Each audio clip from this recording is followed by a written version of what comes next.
Welcome back to the Alter Power Session.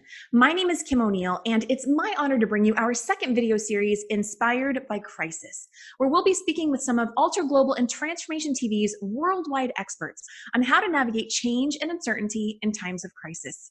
Today, we're connecting with Kimberly Sheldahl. Welcome, Kimberly. Hi, Kim. How are you? I'm good. How are you? I'm doing great, thanks. Good. I'm glad to hear that. And the very first question I have for you is, as a wellness and productivity coach, what are your initial thoughts on navigating change and uncertainty in times of crisis? I would say that we have a tendency to, as a people in society, to neglect ourselves and not really become aware of that until we start suffering some ramification that or consequence that isn't so pleasant. So I think being very in tune to taking care of ourselves, and that looks different for every person. Every person has a different self-care book that works for them. And I would say implementing those things, first of all, so that we're fueling our own engine, right? And fueling our own self-care. And then in times of crisis, it's always good because generally a crisis is going to evoke our emotional mind. And then it's in the driver's seat. And we have an opportunity to take it out of the driver's seat and engage our logical mind by being more productive. So there's some tips that we can do even in times where we are distracted by real life complications and trials. There are many things that we can do. That is such a great point, because when crisis or chaos comes about, I mean, it tends to be something that just completely distracts you and shifts your focus that really can overcome a person and become the seeming priority. And if that's the case, then what happens to the individual and their well-being? Exactly. And I think we do have to be aware of our tolerance levels and what our triggers are. So there's a couple of things there. If we look at any kind of crisis or any type of thing, it could be a family member being ill, or it can be a national crisis or a global crisis. It has a tendency to sort of suck us into that. And so where is the balance of our human compassion and a natural level of concern for those that we love and our fellow man as a whole, and self-care? And I think for each one of us, we have to equilibrate and maybe calibrate that back a little bit. And the only way we're going to do that is how much awareness, say, of the news, for instance, it helps me feel that I'm informed. Right.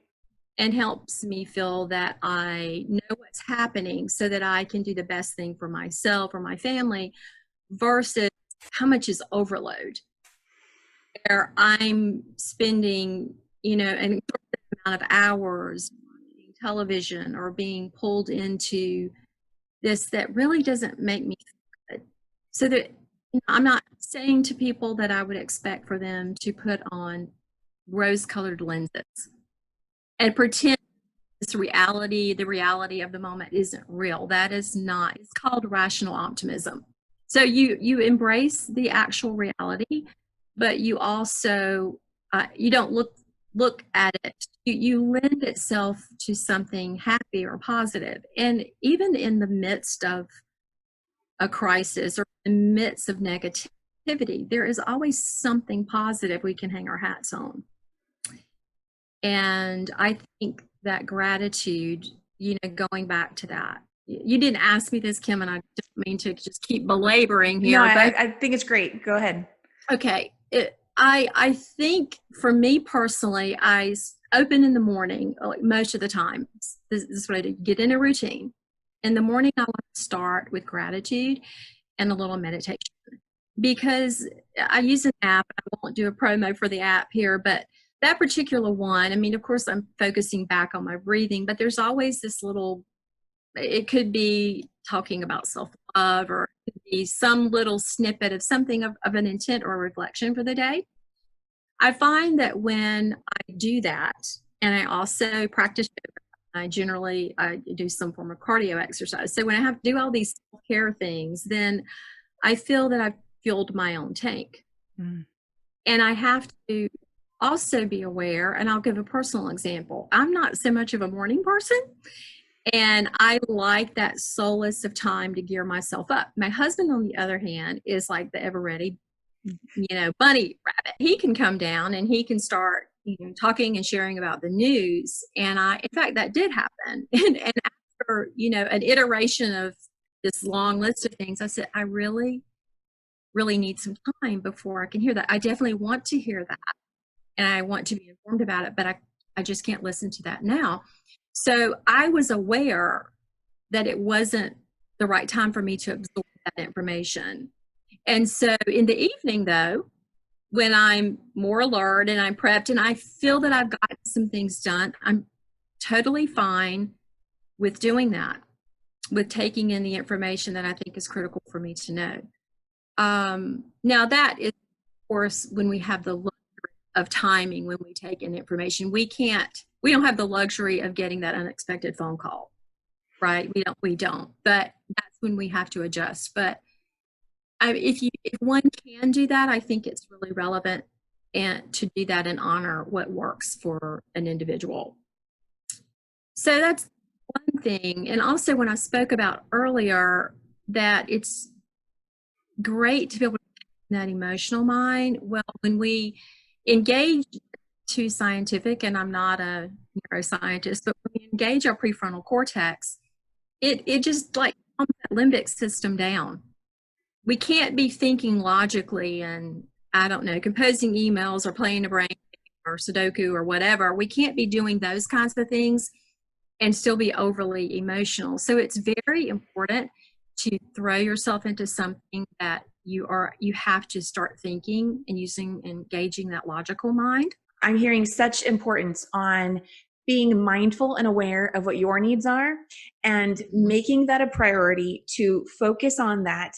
And should something, even such as a loving spouse or family member or friend, maybe have a different agenda, right? And they want to share something that doesn't quite fit with your needs, that to honor yourself and speak up, express what your needs are so that you can maintain that balance and equilibrium so you don't dip into a space of overload, like you mentioned earlier. That just sounds so key and helpful. Exactly. I think that's very important, even to have those discussions ahead of time, because if I had shared that ahead of time, it would have been prevented possibly. Well, he knows I'm not a morning person, but just that information of when I'm ready to hear it. I'm not quite ready to hear that now. And for people to know that, to give themselves permission, that exactly. to claim for yourself, you have permission to, identify and voice what your needs are, what your priorities are, because when there's chaos happening, like it so often comes back to, okay, then what are you doing for you? Like you said, so. Exactly. And I think, Kim, we have to understand that we have the power because we have the remote control and we have the power to use the off button and the mute. And it's really up to us to say, hey, I have the power. And if I feel that I'm overwhelmed or I feel that I have enough, then it's okay. And I can do whatever I do, whether it's a little gardening or going in the kitchen and making some food or spending time with family. I think that it's really, even great to say to myself, I have the power. I have it. I can own the power and I can mute and use the off button. That is so good, Kimberly. Really helping people to just remember where they have the power, where they do have control over what's happening in their daily experience. That's a great point. Very true. At the timing of our conversation today, we do have the coronavirus taking place, and one of the key changes taking place now and potentially for other people in times of just very unexpected changes in the workforce, and having to switch from working outside of the home to maybe potentially working inside the home. And how do you be productive when something such as major as that, I'm going to say, happens? What are your thoughts on that? Wow, I have a lot of productivity tips.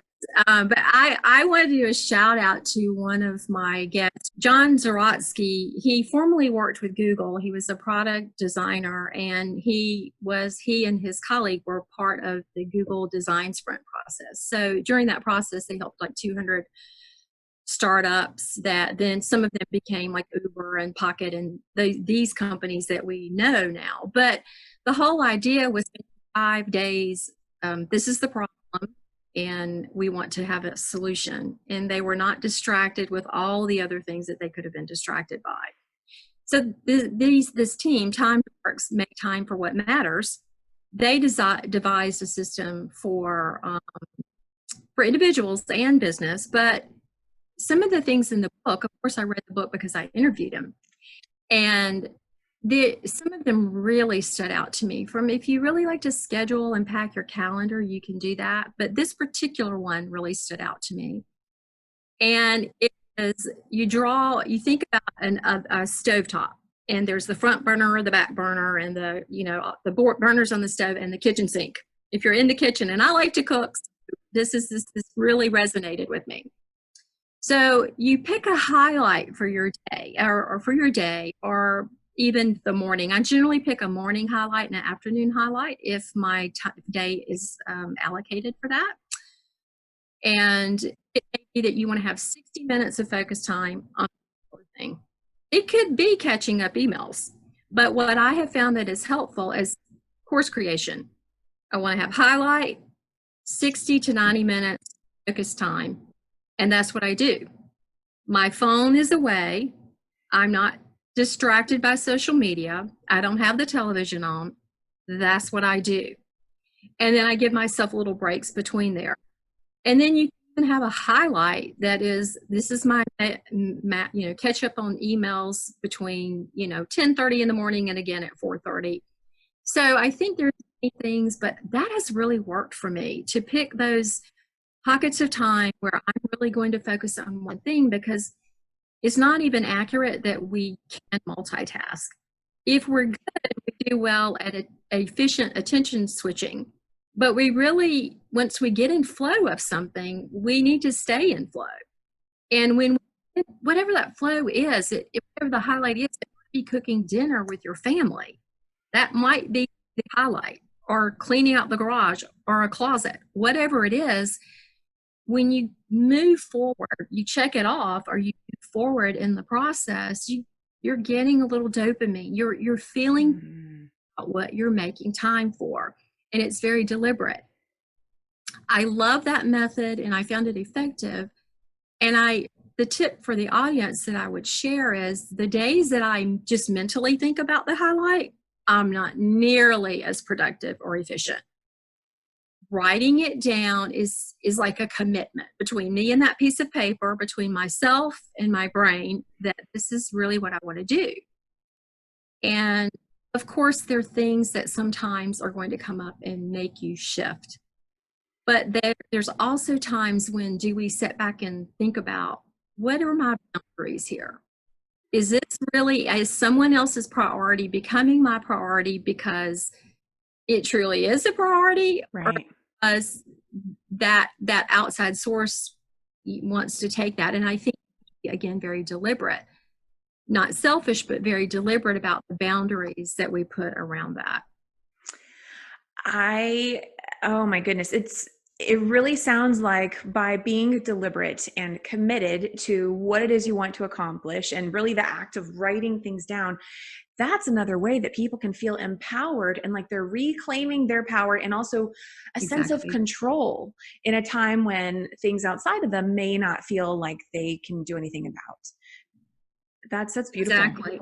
And since I intersect on the path of productivity and wellness, I would highly encourage people, the more we exercise, and I understand if you need to go to a gym, you might not be able to do that all the time, but walking is free.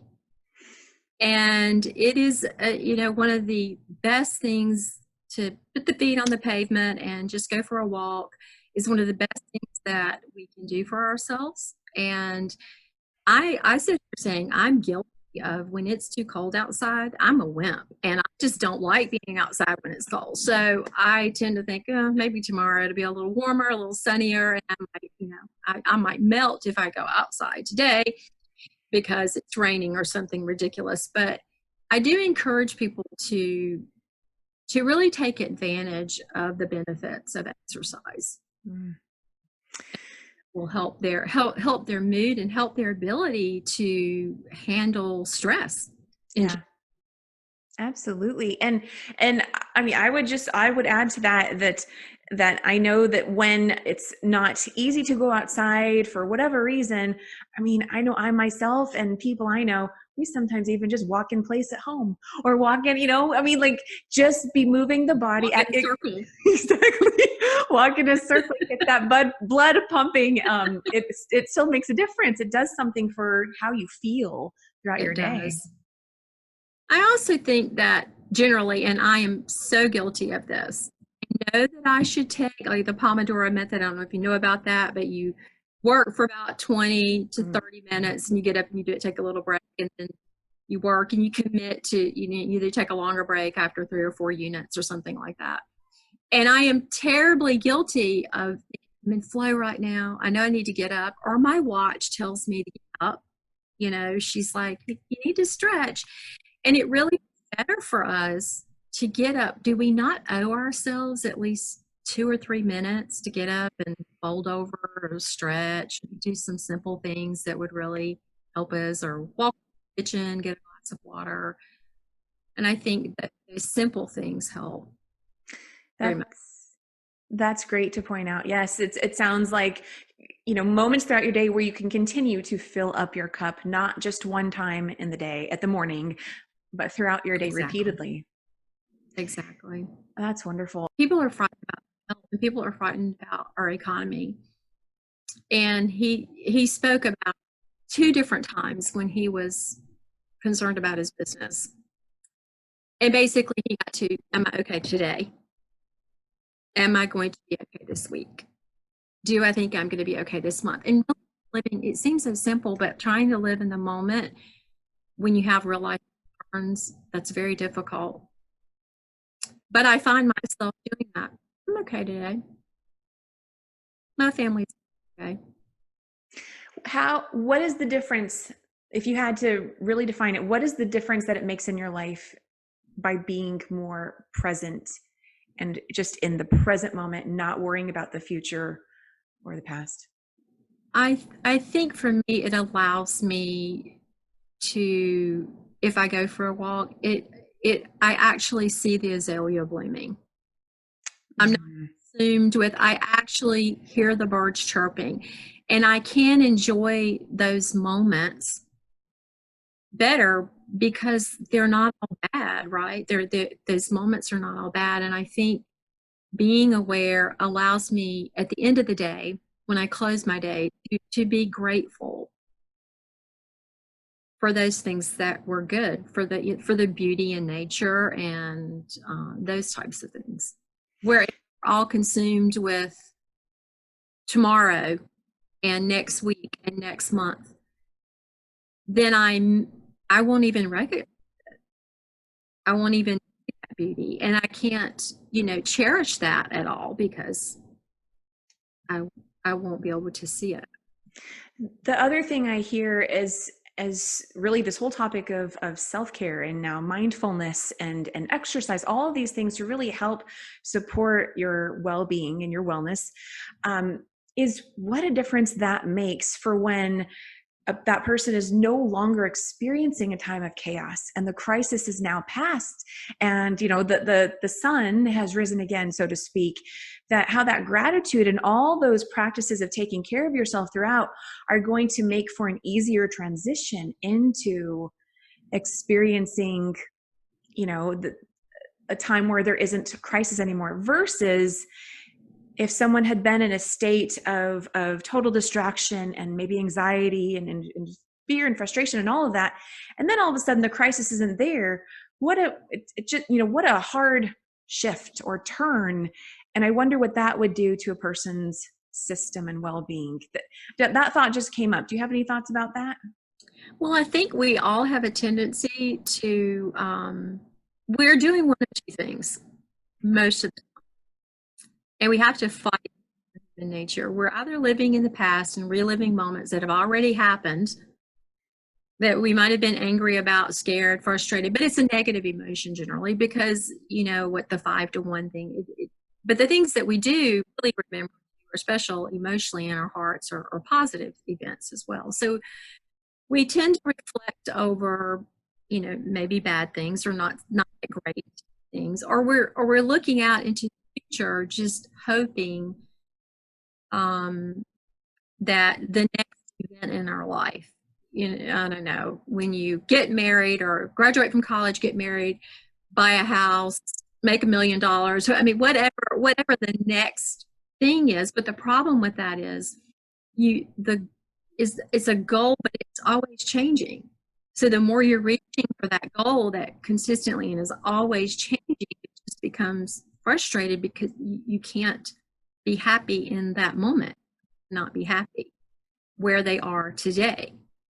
And so it really is, I mean, so much ties back into, are we really aware of our thought patterns? Mm-hmm. And so I think as individuals, we have to own that.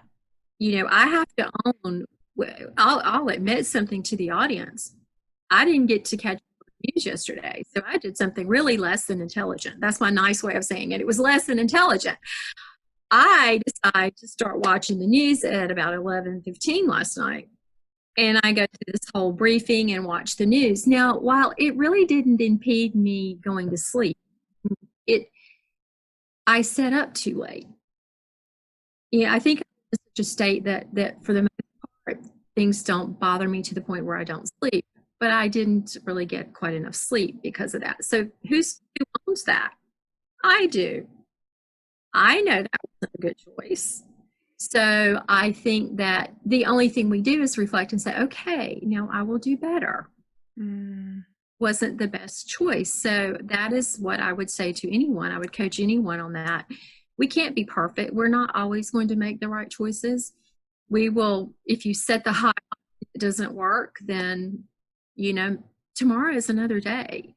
And we all learn by growing and experiencing different things that work for us individually. Absolutely. I love that, Kimberly. So we are coming to the close of today's conversation, and I'm just wondering, are there any final thoughts you'd like to say to our audience today who may be experiencing, you know, some uncertainty about any crisis taking place in their life or in the world? I would say one thing that I often think of as a phrase: "This too shall pass." So just like thoughts can be transient, and, you know, situations are as well. And as I was thinking about this interview today, I thought, what pearls of wisdom do I have to share? And I think if any of us have lived any time on planet Earth, if for the sake of reflecting back, we have experienced some form of trials and tribulations. We've all gone through things that were not pleasant and come out on the other side. And I know each of the experiences that I personally had have helped me grow as a person, as long as I use those experiences as a growth opportunity. Yeah. As an opportunity for me to say, what did I learn? And how can I have grown? How do I grow from that? And how can maybe I help other people by sharing what I know and how that experience helped me and how I manage that type of thing? Because many times we think we're alone. We think that we're alone, but we're not. There's people sharing the same. There are people that have shared the same type of circumstances. There are people that have shared worse circumstances. And I do think about that too. I try not to get too hung up about myself because there are so many people in a much worse situation than myself. And being other focused and thinking about other people and hoping for their outcome is very helpful. Wonderful. It takes the focus off of ourselves. So there's this really delicate balance, right, of honoring yourself, boundaries, speaking up what you know you need, while also being, it's a tightrope. It's not easy to do that, but it's worth the investment. Wonderful. And Kimberly, you have a book and a show as well on Transformation TV. Would you like to share with Yes. everyone what your book and your show are called? Sure. The book is Hack into Oz and Get the Most Out of Life. So Hack into Oz is a sweet little allegory tale with some very well-known characters that you may remember that went down a yellow brick road, but this time you discover something else. It's about operational zones and how you can maximize those for the intersection of wellness and productivity. So there's the bit about the book. So I'm very pleased about that. And the show is Boom Baby Boom. So I'm working on interviewing people that will bring lots of tips to the audience about how a lot of it's been about career transition, being your own agent, which is very relevant. That'll be one of the shows. Making time for what matters, managing stress, and there are some of the things that I like. Getting some financial people on the show as well. So lots of different things that are relevant, I think, to particularly the Boomer Society, which I have to say is a larger small business owner and leaders that we have. And so society will look to them and look to you to help get through times of transition. So Absolutely. It's important to take care of yourself. And I hope my show will help feed your soul and your spirit. I'm certain that it will. So thank you for sharing that today. And thank you, Kimberly, for sharing all the wisdom and expertise you shared today. I just think you did I love how you brought together the mindfulness and the self-care with the work, how it all works together. That was, I think, very helpful for everyone today. So thank you. Thank you, Kim. Absolutely. And thank you for everyone who joined us today. Hope you found today's interview helpful. Let us know what you're taking away, and we'll see you on the next Ultra Power Session special video series inspired by crisis. Bye, everybody.